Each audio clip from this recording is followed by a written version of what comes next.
Hi friends, நம்ம உங்ககிட்ட காசு இல்லை, எதுவுமே இல்லை, வீட்டில் ஸ்நாக்ஸ் செய்யலாம். உப்பு புளி வாங்க, இதில் ஸ்நாக்ஸ் செய்யலாம். இது கொய்யாக்கா மரம், கொய்யாக்கா மரம் வாங்க. இந்த மாதிரி இலை பறக்கக்கூடாது.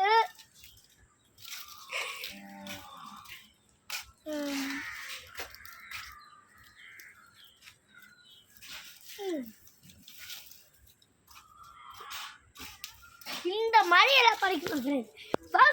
போகலாம் கொடுமா எது சாப்பிடணும். உப்பு ஊற்றுக்கலாம். உப்பு எப்படிக்குன்னு கொஞ்சம் டேஸ்ட் பண்ணிக்கலாம்.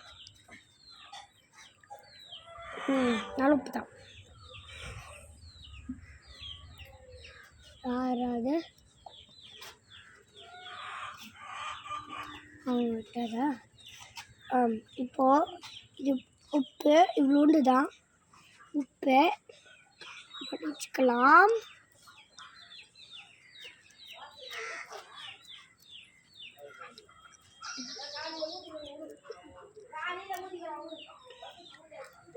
நல்லா இருக்கும். அது சரி, டாட்டா.